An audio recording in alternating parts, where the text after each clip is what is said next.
Bem-vindo à nossa segunda aula de energias renováveis. Nós vamos iniciar a aula relembrando as tarefas que ficaram da aula passada e depois nós vamos discutir a geração de energia elétrica e o impacto causado por cada uma das formas de fazer a geração. A gente começa pela primeira pergunta, que diz o seguinte: quais são as fontes primárias de energia elétrica? O objetivo aí é ver se você guardou as fontes de energia. Nós vimos lá que fontes de energia são o carvão mineral, o gás natural, a biomassa, a energia eólica, a energia hídrica e a energia das ondas, ou energia das marés, a energia solar e a energia geotérmica. Ou seja, essas são as nossas fontes primárias de energia elétrica, onde o homem consegue obter a energia elétrica. 2. Qual a definição da energia renovável? Energia renovável é a designação dada para as fontes naturais de energia que conseguem se renovar, ou seja, nunca se esgotam, pois estão em constante regeneração. Essa é a definição teórica de energia renovável. Para ser renovável, ela precisa estar em constante regeneração. Essa é a palavrinha que a gente tem que guardar aí. Como as fábricas podem gerar o crédito carbono? O crédito carbono ele é amado por uns e odiado por outros. Alguns especialistas dizem que o crédito carbono é a legalização do desmatamento e da indústria poluidora. De qualquer forma, foi a forma que o pessoal aí encontrou de incentivar os projetos na área ambiental. Então, o crédito carbono pode ser gerado principalmente para as indústrias poluidoras que queimam combustíveis fósseis, trocando os combustíveis não renováveis, como a lenha de desmatamento, por combustíveis renováveis, como o bagaço de cana-de-açúcar e metano vindo de biodigestores. Então, essa é uma forma de diminuir a emissão das indústrias que são altamente poluidoras. Vamos continuando a aula de hoje, onde a gente relembra aí as coisas que a gente viu na aula passada. Na aula passada a gente viu que o homem ele necessita de energia desde que começou a sua evolução lá, desde que ele descobriu o fogo, ele percebeu que ele poderia ter aí conforto. Então a busca de energia com aqueles recursos que a gente viu, o hídrico, o eólico, a energia das marés e assim por diante, visa na sociedade moderna a busca de eletricidade para movimentar as coisas do mundo, visa a busca de calor para a calefação e o cozimento de alimentos e visa aí a busca de combustíveis para o transporte. A maioria do mundo ainda usa o petróleo e o carvão mineral, mas são energias não renováveis, porque são advindas de fontes minerais, ou seja, elas são energias finitas. E aí o homem está se conscientizando de que uma hora ele vai ter que partir aí para a energia renovável. A gente também viu o conceito de energia renovável. A energia renovável é a designação dada para as fontes naturais de energia que conseguem se renovar, ou seja, nunca se esgotam, pois estão em constante regeneração.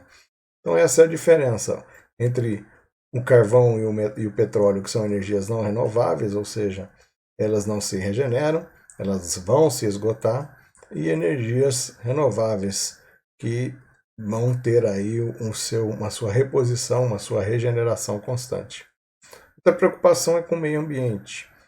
As energias renováveis elas tendem a ser menos poluidoras do que as energias não renováveis. Vamos então falar da nossa primeira forma de geração de energia elétrica, que é usando a usina termoelétrica.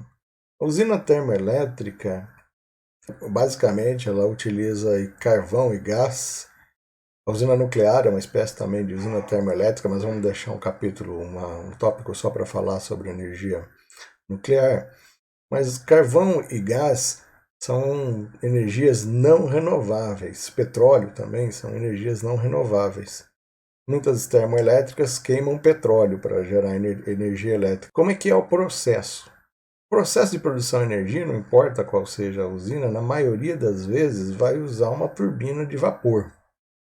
Turbina de vapor é uma máquina inventada lá nos primórdios da industrialização, que precisa basicamente de uma caldeira, uma fonte de calor, e essa fonte de calor tem que produzir vapor. Então veja no diagrama aqui, olha, eu tenho aqui uma caldeira cheia d'água, uma fonte de calor que vai fazer aí o aquecimento dessa caldeira, o aquecedor vai aquecer essa caldeira, e que vai produzir vapor aqui para uma turbina que tem seu eixo solidário, um gerador que vai produzir energia elétrica.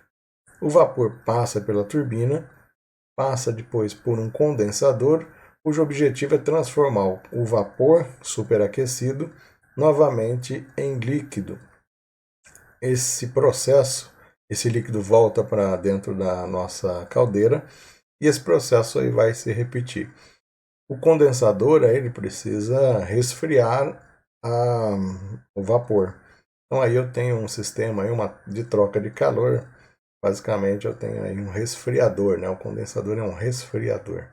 Então a energia gerada dessa forma é a energia tradicionalmente usada pelos países da América do Norte, onde eu tenho escassez hídrica. No Brasil a gente tem capacidade de gerar energia com a hidrelétrica, então a gente está acostumado a falar de energia hidrelétrica, mas a gente, onde não se tem o recurso hídrico, o gás e o carvão na termoelétrica é a solução para se gerar energia elétrica. Outra forma de gerar energia elétrica, e essa é a mais poluidora, eu diria que é até mais poluidora do que a gente faz com carvão e gás, é a energia nuclear. Embora os impactos do carvão na atmosfera gerem um efeito estufa, eles podem ser revertidos aí plantando árvores, enfim, existem formas de você reverter o efeito usando reflorestamento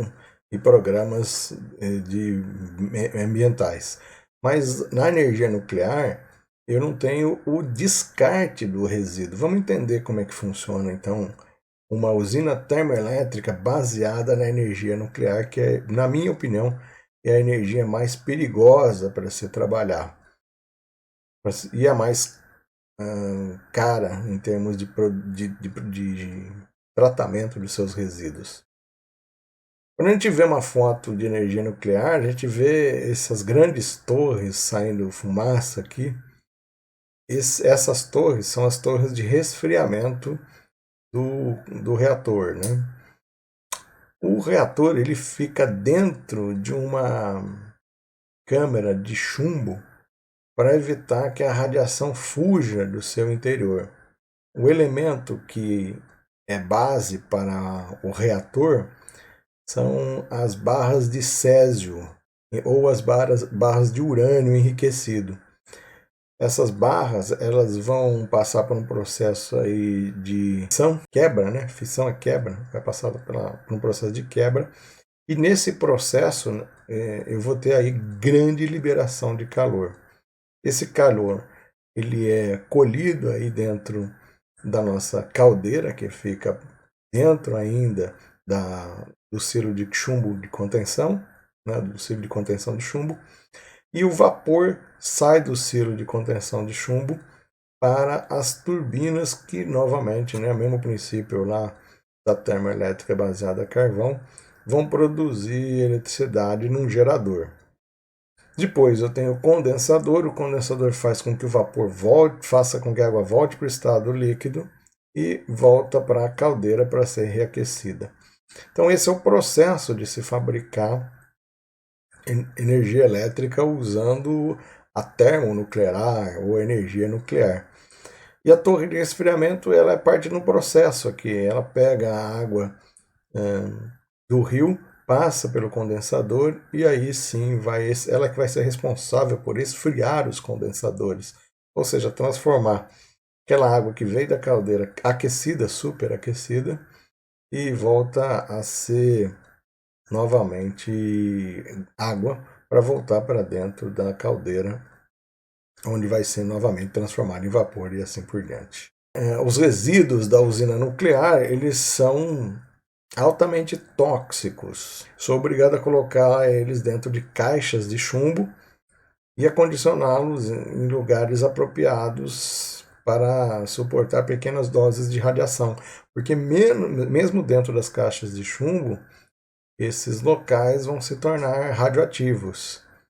A radiação, para ser considerada não nociva para o ser humano, ela demora mais de 100 anos para ser considerada mínima, né? Ou sem um efeito significativo.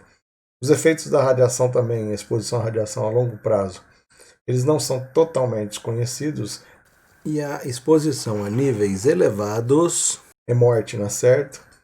Se você buscar uma pesquisinha aí, nós tivemos aí um incidente no Brasil, um incidente em Goiânia, onde teve lá um ferro velho que abriu uma cápsula de césio de um equipamento de dentista. Morreu a família inteira que entrou em contato com o césio. Então a exposição à radiação ela é letal ao ser humano e não existe uma forma de reverter os resíduos radioativos produzidos pela energia nuclear. Então é uma energia onde eu tenho um lixo que não tem como tratar, eu tenho apenas que condicionar e reservá-lo, e que acaba virando um problema de longo prazo. Portanto, a energia nuclear, a gente tem duas termoelétricas, Angra 1, a 3, né, Angra 1, Angra 2 e Angra 3, produzindo pouca energia, justamente porque o tratamento dos resíduos ele é muito complicado e caro. Outra forma de produzir energia é na usina geotérmica. O que é a usina geotérmica? Geotérmica é aquela que vem da energia dos vulcões, do magma do interior do centro da Terra. A gente percebe esse calor do centro da Terra em alguns lugares do planeta, né? Talvez o mais famoso seja o geyser lá do Parque de Yellowstone, nos Estados Unidos, onde ele jorra lá o vapor da água de um tempo determinado, bem constante. Então, geração usando essa tecnologia, usando esse recurso, o recurso do calor advindo do fundo do centro da Terra, não é possível de ser aproveitada em todos os lugares. É preciso que eu tenha uma região geotérmica ativa, ou seja, um vulcão ativo, uma região que forneça para a gente essa energia que vem do centro da Terra, essa água quente que vem do centro da Terra. Então não é todo lugar do planeta que eu posso produzir energia geotérmica.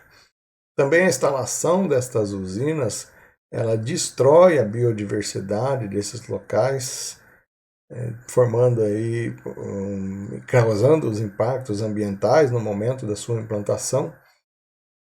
Mas de qualquer forma é uma energia que ainda tem alguns países que ainda aproveitam essa energia de forma bastante significativa. Como é que funciona esse processo de produção de energia usando a central geotérmica? Através de uma pequena bomba aqui de água, né, se injeta água dentro de uma câmera no interior da Terra. Essa câmera vai produzir, aí, usando o calor do magma, o calor do magma pode chegar até 6.000 graus Celsius, e aí esse vapor vai aí para o nosso termocambiador, o trocador de calor. Esse trocador de calor vai produzir aí o vapor necessário para se movimentar a turbina. E aí sim, a turbina acoplada a um gerador vai gerar a nossa energia elétrica, ou seja, é o mesmo processo que das outras usinas, duas usinas que a gente viu até agora. E eu tenho também aí um esquema do condensador para que aquela água que a gente usou na forma de vapor retorne para o bombeamento e seja injetada novamente dentro da câmara no interior da Terra que vai produzir o vapor. Esse tipo de usina ele é bastante eficiente. E uma vez implantada, ela não causa grandes impactos ambientais e o resíduo dessa usina é bastante pequeno, porque não tem radioativo, né? Não é radioativo e também não emite CO2. O único impacto produzido por a implantação dessa usina geotérmica são os impactos com relação à biodiversidade que fica no entorno do sistema geotérmico. Mas não chega a ser um impacto, por exemplo, como o da usina termoelétrica que usa gases de carvão mineral que emite CO2 prejudicial à camada de ozônio, portanto gerador do efeito estufa. Outra forma de gerar, e a mais conhecida, é a usina hidrelétrica. Aqui no país nós temos uma grande usina binacional, a Brasil e Paraguai, a usina de Itaipu, que produz grande parte da energia elétrica aqui que vem para o Sudeste. A energia elétrica ela advém lá da energia potencial gerada por um grande reservatório. Olha o processo aqui, o grande reservatório possui aí um canal, um duto, que vai virar uma turbina. Essa turbina é solidária a um eixo gerador que vai produzir energia elétrica e a água vai embora. Então você pode imaginar assim, então beleza, a usina hidrelétrica ela não produz resíduo, enfim, é uma energia bem limpa. Não é bem assim. No momento da construção, o lago formado por essas hidrelétricas vão aí tomar o lugar de grandes florestas. Esse problema, essa floresta, ela vai acabar se decompondo dentro dos lagos formados por essa hidrelétrica e a decomposição dessa floresta vai gerar gás carbônico. Então o impacto ambiental aí tem a ver com a retirada da floresta para a colocação do lago e também na fauna que vai ser removida dessas áreas de floresta. Outro impacto que a hidrelétrica causa é com relação à geração de nuvens, né?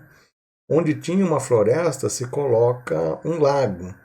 E aí o que acontece? Vai ter o lago, a evaporação do lago vai colocar mais água em suspensão. Essa água, essa nuvem que acaba entrando agora no ecossistema, pode modificar os locais onde chovia, acabam não chovendo, e onde chovia pouco, chove muito.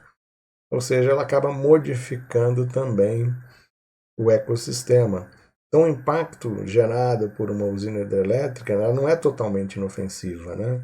Outra forma de gerar energia elétrica é na usina eólica. Aqui no Brasil nós temos algumas torres instaladas na Bahia. Essas usinas elas são basicamente compostas por um gerador eólico, né, que é composto aí por 3 pás.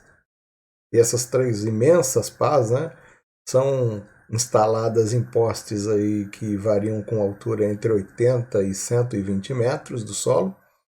E elas são acopladas aí a um sistema de gerador. Então, olha aqui na nossa figurinha, as pás do gerador são acopladas aí a um sistema de transmissão. E esse sistema de transmissão é acoplado a um gerador, tem toda uma eletrônica depois aí para transformar essa energia e deixar ela bonitinha lá nos 60 Hz. Parece que essa energia ela é inofensiva, né, na sua geração, mas não é bem assim.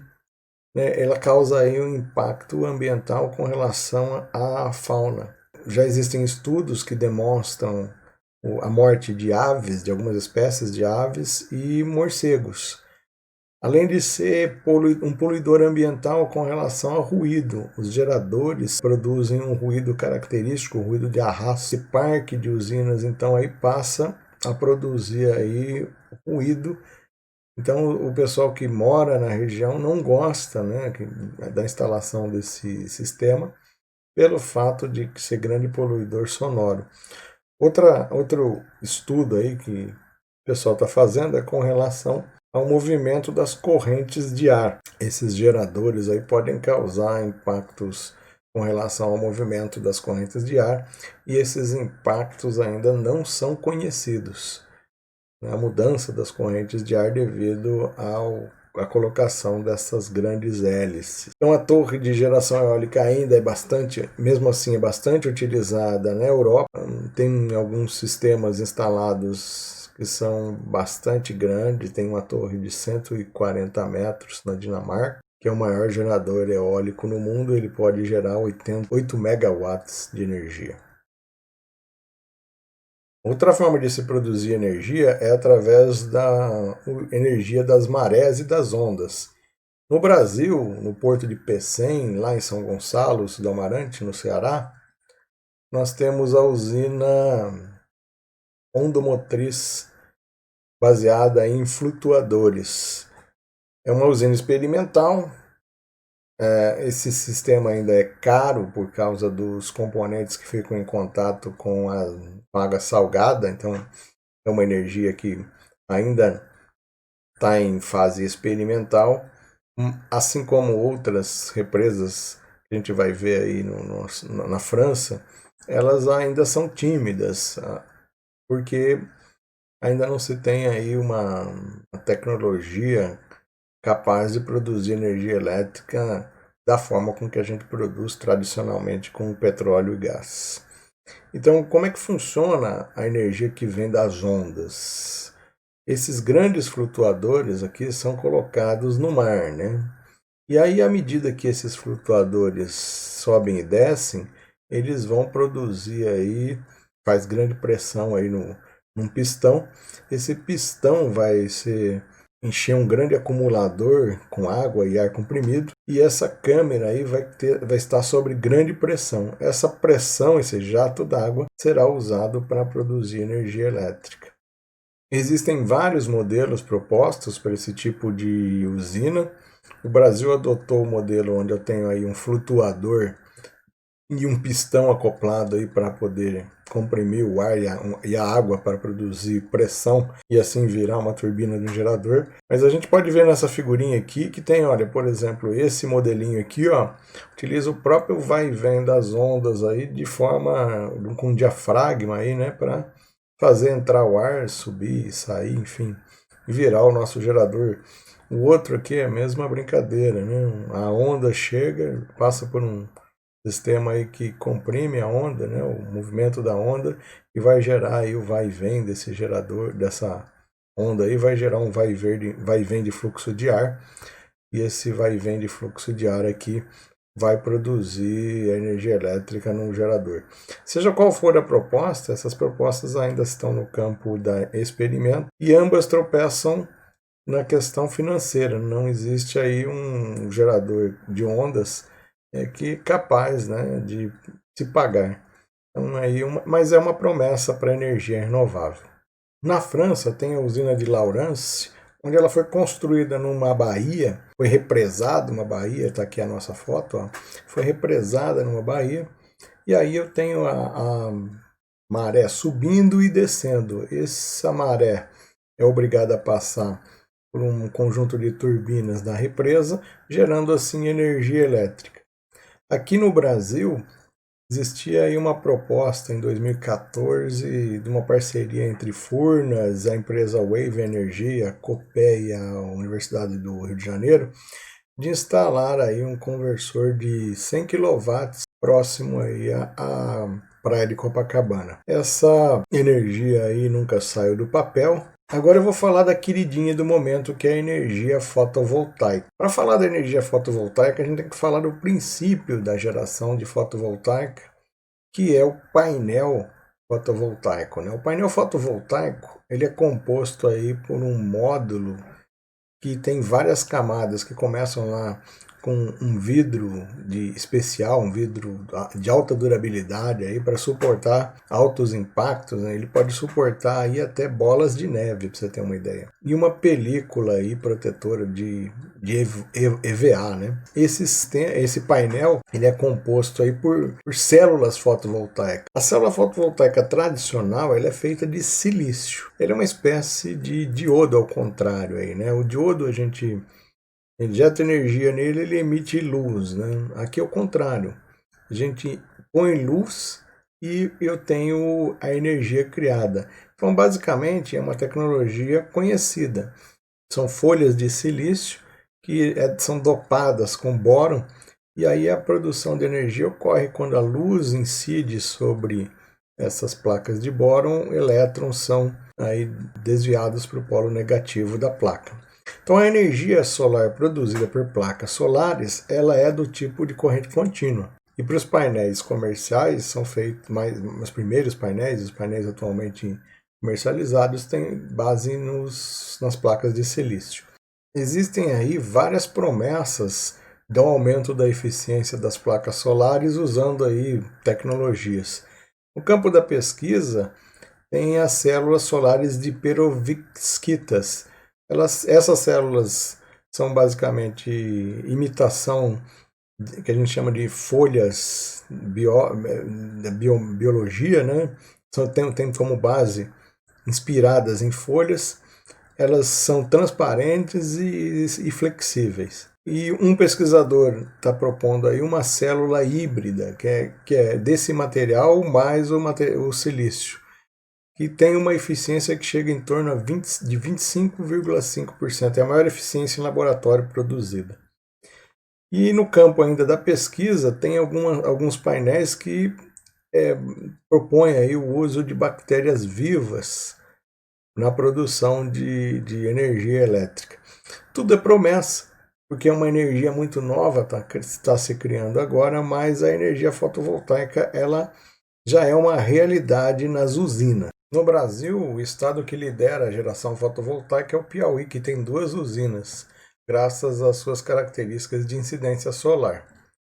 A usina de geração elétrica fotovoltaica ocupa grandes áreas, então um dos problemas de se implantar energia fotovoltaica é que, além de não produzir energia à noite, então eu preciso combinar ela com outra fonte de energia, uma eólica, enfim, para suprir a energia nos períodos em que não há eletricidade gerada por painel fotovoltaico. Ela demanda grandes áreas desmatadas e cria um lixo eletrônico dos painéis e dos inversores fotovoltaicos. Mas, de qualquer forma, o impacto gerado por esse tipo de instalação ainda é menor do que o impacto gerado pelo lago de uma hidrelétrica. Então, ainda é uma boa solução implementar essa energia, usar essa forma de energia que é considerada uma energia limpa e renovável. Também tem a questão da energia, que a energia solar é a forma que mais cresceu no Brasil nos últimos anos. Em 2019 foi instalada a usina fotovoltaica de Nova Olinda e recentemente, agora em janeiro de 2020, foi inaugurada a instalação de São Gonçalo, que quando em operação ela promete gerar 1,2 gigawatts-hora ano e evitará aí a emissão de aproximadamente 600 mil toneladas de CO2 na atmosfera, poupando se comparada com a energia gerada na termoelétrica.